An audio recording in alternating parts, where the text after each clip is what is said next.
My name is Aphrodite Jones. As a true crime author, I take on controversial cases. I track down the story behind the story, and I won't stop until I get the truth.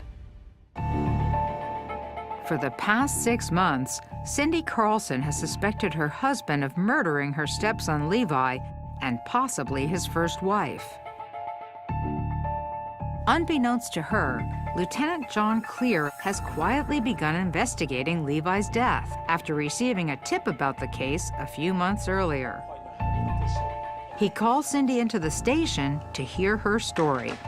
And she said, "Thank God you called." And I'm like, okay, now it sounds like this sounds promising. So she said she had a lot to tell me.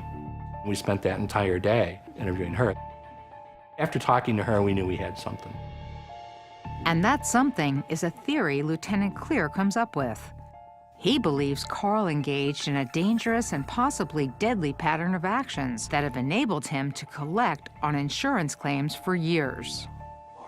For instance, Lieutenant Clear tells Cindy he looked into the horrible fire that engulfed their barn in 2002, which killed their prized Belgian horses.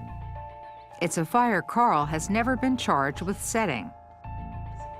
Up to this point, Cindy had always believed it was an accident, but Lieutenant Clear now believes Carl may have set the blaze to collect on a $115,000 insurance payout. This brings the notion of playing with fire to a completely new level. The lieutenant then goes on to theorize what P.I. Steve Brown began to believe as well. The fire that killed Carl's first wife, Christina, back in California wasn't an accident either. Can anyone hear me? He believes Carl set it on purpose to collect on his wife's $200,000 life insurance policy. What stood out for us as being suspicious was the initial report of that fire. He gave very different versions of how that happened.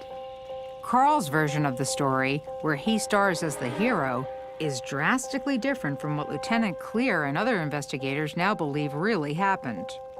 Carl had always told Cindy he had no trouble rescuing his kids, but he couldn't get to Christina in time. The flames and smoke were too intense, and he couldn't get in from the outside since the bathroom's only window was nailed shut with plywood.